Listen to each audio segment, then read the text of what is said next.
کفار کی خوشامد کرنے کے ثواب دیا۔ اسی لیے آپ صلی اللہ علیہ وسلم نے حضرت عثمان کو غائبانہ بیعت کیا، یہ بھی خصوصیت ہے۔ اپنا ہاتھ پر فرمایا ہم عثمان کو بیعت کرتے ہیں کہ جو اگر یہاں نہیں ہیں تو ہم ان کو یہاں حاضر سمجھتے ہیں، کیونکہ وہ وہاں ہمارے حکم مطابق کام کر رہے ہیں۔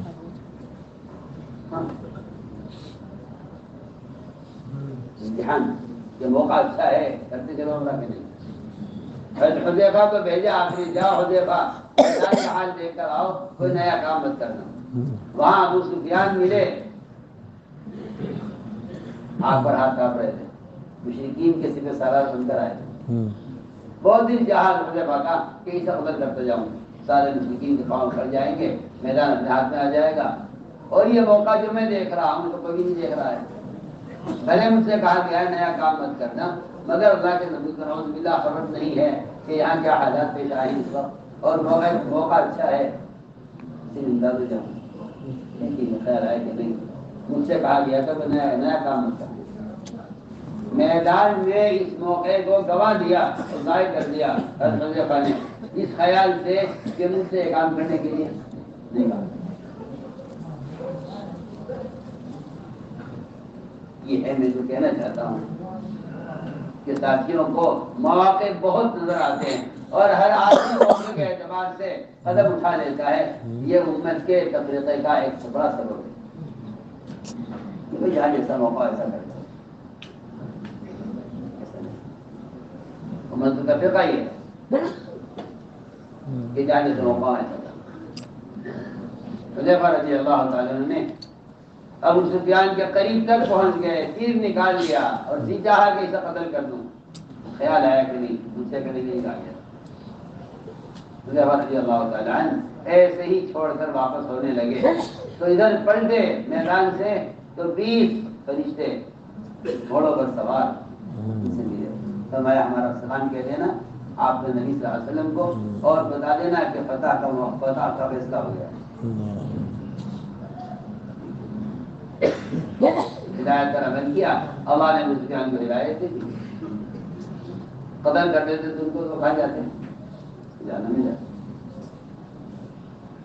ہم کہہ رہے ہیں حال کا عمل کیا ہے،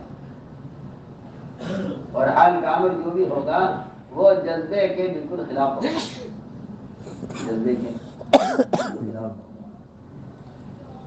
اگر حال کا عمل جذبے کے مطابق ہو، اور حال کا عمل حیثیت کے مطابق ہو، اور حال کا عمل حالات کے مطابق ہو، اور حال کا عمل معمول کے مطابق ہو، اس کا پورا کرنا نہ کوئی کمال ہے نہ کوئی امتحان ہے۔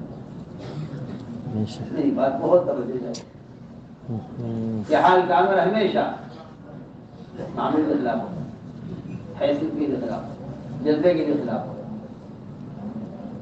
جذبے کے خلاف ہو۔ ہم دیکھنا چاہتے ہیں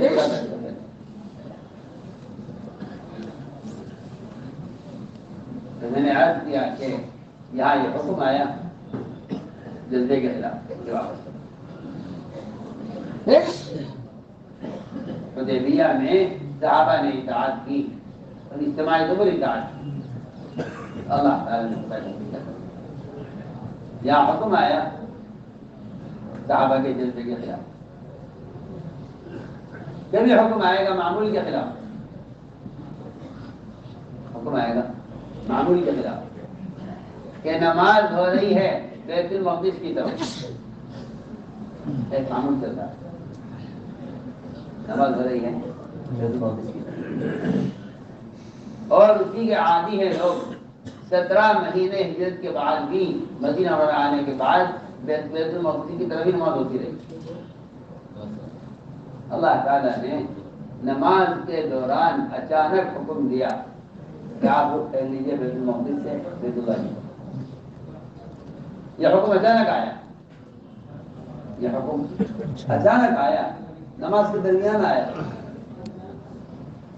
اتنا بھی اللہ کے یہاں گوارا نہیں ہے، اتنا بھی گوارا نہیں ہے کہ آپ عصر سے ادھر پڑھنے کے نہیں، حکم کے ساتھ عمل ہوتا ہے یا نہیں ہوتا، ہم دیکھنا چاہتے ہیں۔ 2 رکعت ظہر کی ہو گئی تھی، 2 رکعت باقی تھی، اس درمیان میں حکم آ گیا آپ اس پڑھ لیجیے بیت المقدس سے بیت اللہ۔ صحابہ آپ کے ساتھ ساتھ عورتیں، بچے، مرد جتنے بھی تھے سب آپ کے ساتھ فوراً گھوم گئے۔ لیکن 3 قسم کے لوگوں کو اللہ نے قرآن میں احمق اور بیوقوف کہا، کفار، یہود اور منافقین۔ کفار نے تو یہ کہا کہ آپ ہمارے قبلے کی طرف کیوں آئے جب آپ ہمارے دین کو نہیں مانتے؟ یہود نے کہا کہ آپ نے ہمارا قبلہ کیوں چھوڑا ہے جب یہ قبلہ پہلے سے چلا آ رہا ہے؟ منافقین نے کہا ان کا کوئی ٹھکانہ نہیں ہے، کبھی کچھ کرتے ہیں، کبھی کچھ کرتے ہیں، کبھی کچھ کرتے ہیں، کبھی کچھ کرتے ہیں۔ یہ معترض اعتراض کرنے والوں کا تو کرنا ہوتا نہیں ہے۔ جب ان سے کوئی اگلا کام کرنے کے لیے کہا جائے تو یہ یوں کہتے ہیں کہ کیا ضرورت تھی اس کو تبدیل کرنے کی، جیسے چل رہا تھا ایسے ہی چلتا رہتا۔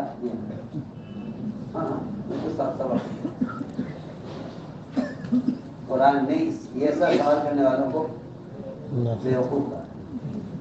سیقول السفہاء من الناس، ان قریب یہ بیوقوف قسم کے لوگ کہیں گے کہ اس کی تبدیلی کی ضرورت کیا تھی، اس طرح کام چل رہا تو چلتا رہتا، کیا ضرورت ہے؟ اور اللہ تعالیٰ کی حکمت یہ ہے کہ ہم یہ حکم لا کر دیکھنا چاہتے ہیں، من یتبع الرسول ممن ينقلب، یہ چھٹائی ممن ينقلب علی عقبیہ، کہ ہم چھٹائی کے لیے حکم لائے، ہم چھٹائی کے لیے حکم لائے ہیں۔ من یتبع الرسول ممن ينقلب علی عقبیہ، کون ہیں جو نبی کی اطاعت پر فوراً بیت اللہ کی طرف پھر جائیں، اور کون ہیں جو یہ کہیں کہ نہیں پہلے قبلہ ٹھیک تھا؟ چھٹائی کے لیے حکم لائے، چھٹائی کے لیے حکم لائے۔ کون اتباع کرتا ہے رسول کا تو پلٹ جاتا ہے ہڈیوں کے بچے۔ تو میں نے عرض کیا کہ یہاں حکم آیا ہے معمول کے خلاف، ایک معمول ہے نماز کا بیت المقدس کی طرف، اور حکم آیا ہے معمول کے خلاف، حکم آیا معمول کے خلاف۔ معمول ہے اس طرح نماز کا، حکم آ گیا کہ نہیں آپ بالکل پلٹ جائیے۔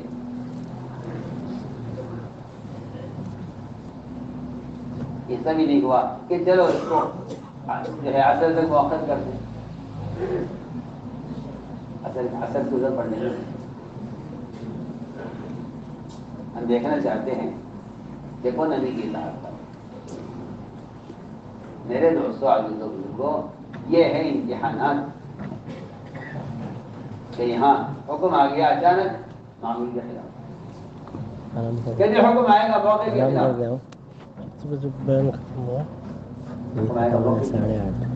کہ موقع ہے مال غنیمت کے سمیٹنے کا، اور موقع ہے مال غنیمت کے حاصل کرنے کا، جبکہ اس امت کی فضیلت ہے مال غنیمت۔ ادھر مال غنیمت دکھ رہا ہے اور ادھر حکم دے دیا۔ مال غنیمت کی فضیلت کے باوجود حکم یہ دیا کہ اگر تمہیں مال غنیمت پڑا ہوا نظر آ رہا ہے میدان میں تب بھی یہاں سے نہیں ہٹنا ہے، اور اگر تمہیں ہماری لاشیں پڑی ہوئی نظر آ رہی ہیں میدان میں اور آسمان سے پرندے اتر کر ان لاشوں سے گوشت کھا رہے ہوں تب بھی تمہیں اس پہاڑ سے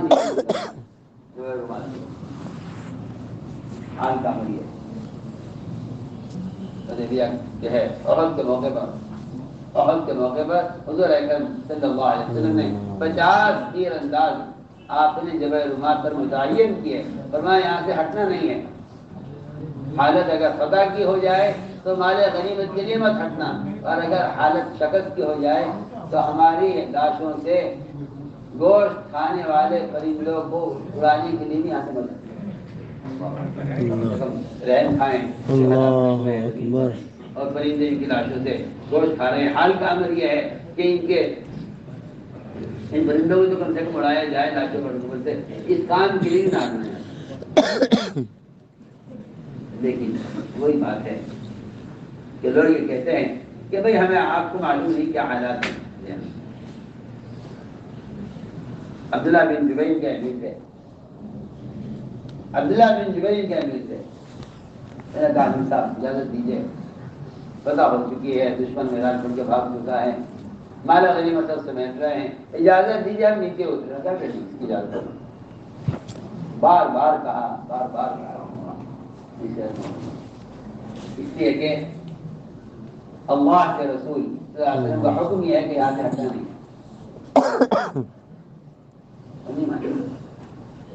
استرال کیا اپنے امیر پر اور امیر کی نافرمانی کی، علاقائی امیر کی نافرمانی سے علاقائی نقصان نہیں ہوا بلکہ آپ صلی اللہ علیہ وسلم کی شہادت تک کی خبریں پھیل گئی۔ علاقائی امیر کا ایک علاقہ زبیر رومان، ایک حلقے کا صرف 50 آدمی،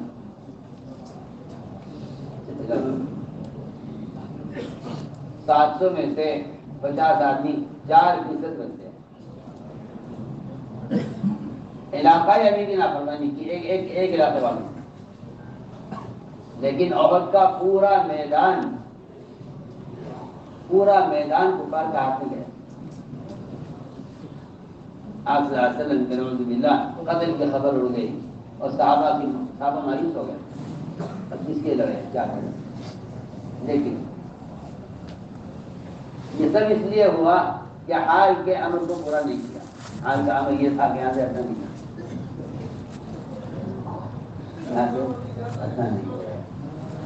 لیکن وہاں سے ہٹے، حضرت خالد لڑ کر حملہ کیا اور سارا میدان مسلمانوں کے ہاتھوں سے واپس گیا مشرکین کے ہاتھوں میں۔ فتح ہونے کے بعد شکست آئی، فتح ہونے کے بعد شکست آئی۔ تو یہاں میں نے عرض کیا کہ حال کا امر یہ تھا کہ یہاں لڑنا نہیں۔ تو میرے بزرگوں دوستوں عزیزوں، یہ سب امتحانات ہیں، یہ سب امتحانات ہیں جو اللہ تعالیٰ کی طرف سے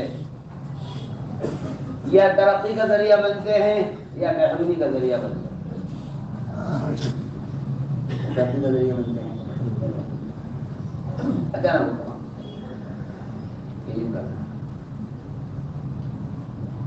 اسی لیے شریعت نے ایک شکار کی شکل بیان کی ہے جو کلب معلم کہلاتے ہیں، سدائے ہوئے کتوں کے ذریعے شکار،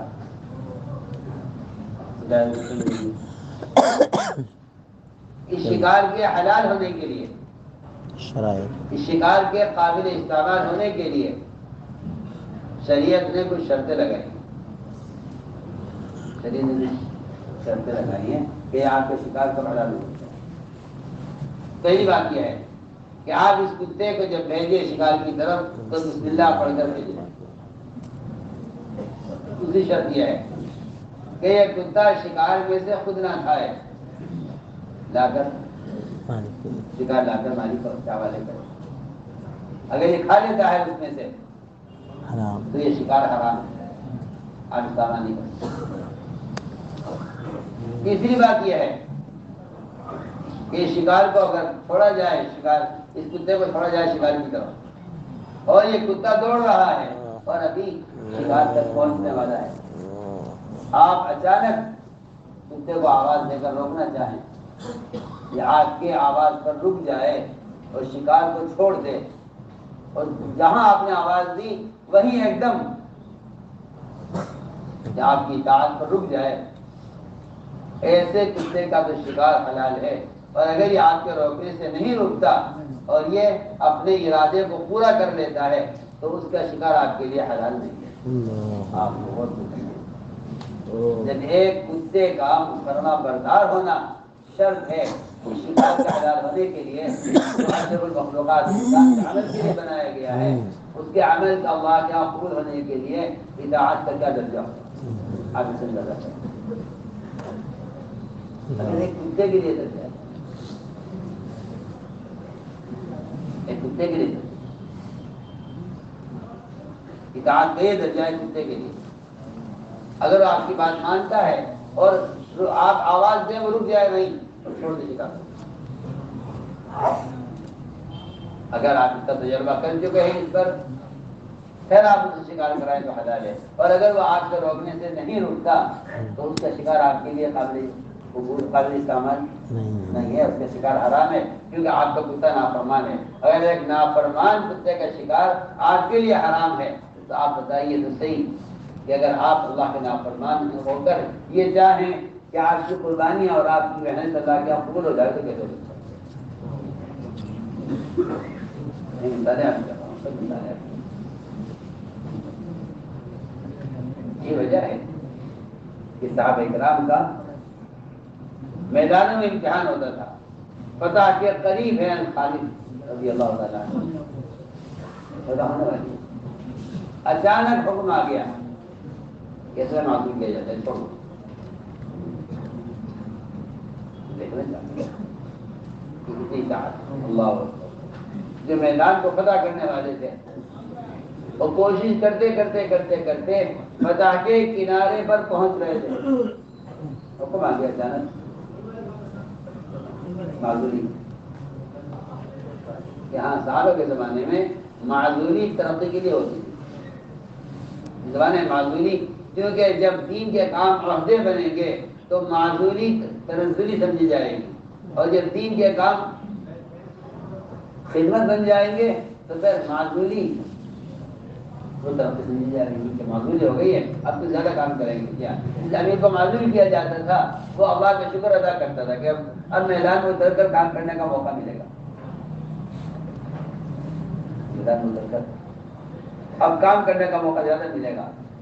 دیکھیں عمارت کی ذمہ داری کی وجہ سے عمومی کام کا وقت ہی نہیں کرتا،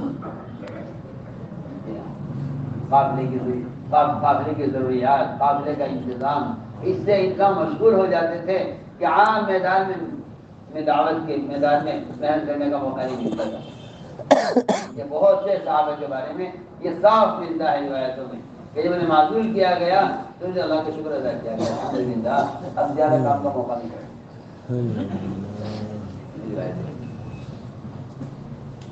میں نے عرض کیا کہ حکم آتا ہے کبھی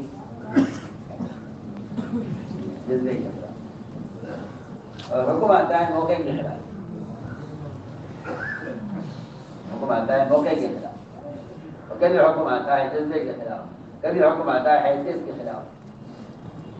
اللہ تعالیٰ مسلمانوں کی اجتماعیت کو دیکھنے کے لیے کہ آپس میں کتنا مجتمع ہے،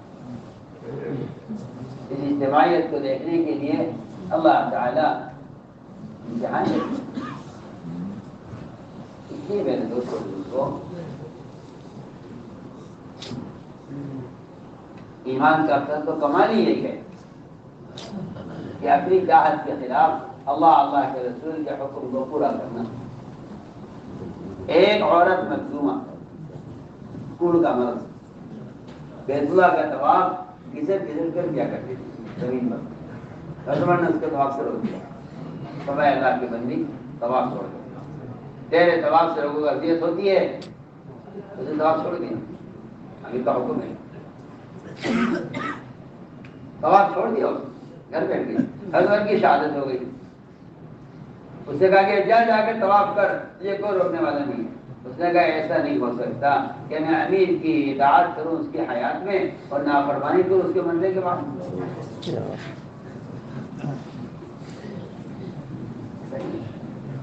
امیر کی اطاعت کروں اس کی حیات میں اور نافرمانی کروں اس کے مرنے کے بعد، ایسا نہیں ہوگا۔ لہٰذا میں طواف نہیں کروں گی، کیونکہ امیر کا جو حکم ہے وہ باقی ہے، اپنی جگہ چاہے وہ نہیں چلا گیا۔ ایک عورت کا بھی جذبہ اطاعت کا ایسا تھا کہ وہ اپنی عبادت طواف کے شوق کو امیر ضرور کی وجہ سے چھوڑے ہوئے، حالانکہ امیر دنیا سے چلے گئے۔ اتنا صحابہ کرام نے اطاعت کو اور اتنا صحابہ کرام نے اتباع کو اہمیت دی۔ مثالیں ہیں اس امتحان کی۔ تو میرے بزرگ دوستوں عزیزو، اصل بات یہ تھی کہ اس اطاعت کی وجہ سے اجتماعیت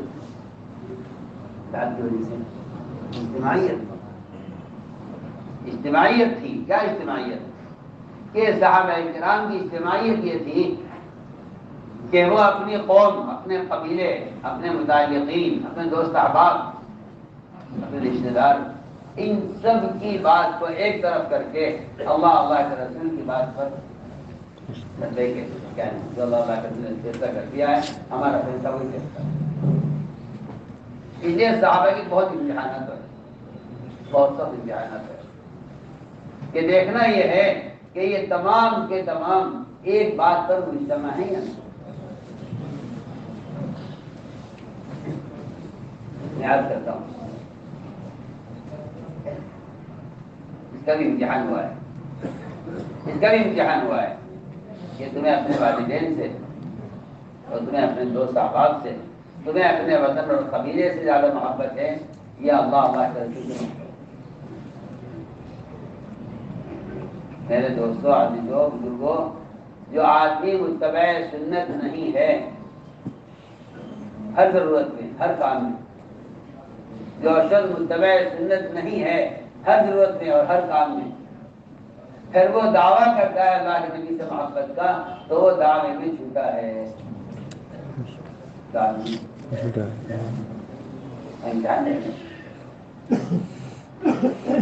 کرتا ہے اللہ کے نبی سے محبت ہے کہ نہیں، اس محبت کے دعوے میں وہ آدمی جھوٹا ہے جو اپنے حلیے اور اپنی ضروریات میں متبع سنت نہیں۔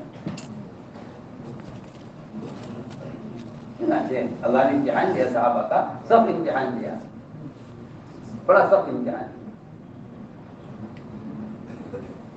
ہم دیکھنا چاہتے ہیں کہ تم نبی کی اطاعت پر کتنے ہو۔ ایک صحابی جو اپنے باپ سے سب سے زیادہ محبت کرتے تھے، آپ نے ان کو پکڑا، پورے مدینے میں ان سے زیادہ اپنے باپ کے ساتھ اس میں سلوک اور خدمت کرنے والا کوئی نہیں تھا۔ اسے ان کو بلایا اور بلا کر فرمایا جاؤ اپنے باپ کا سر کاٹ کر لاؤ۔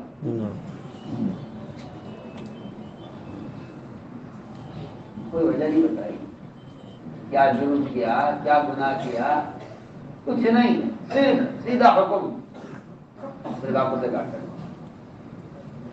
روایت میں آتا ہے کہ یہ صحابی دوڑے فوراً، سنتے ہی فرمایا کہاں جا رہے ہو؟ آج کا آپ کا حکم ہے، واپس لے کے آتا ہوں فوراً۔ میرا آپ سے پوچھنا کہ کیا وجہ ہے، تو یہ میرا عمل کرنا پھر وجہ سے ہوگا، حکم سے نہیں ہوگا۔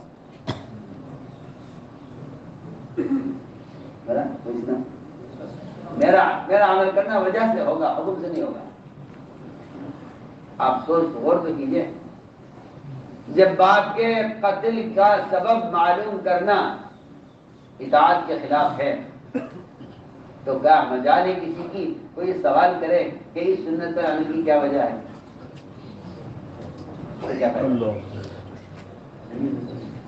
باپ کے سر لانے کا حکم، باپ کا سر لانے کا حکم منع کر رہا ہے اس بات سے کہ آپ نبی سے وجہ معلوم کریں کہ نہیں، ہم وجہ معلوم نہیں کریں۔ اگر ہم وجہ معلوم کرتے ہیں تو پھر ہمارا ایک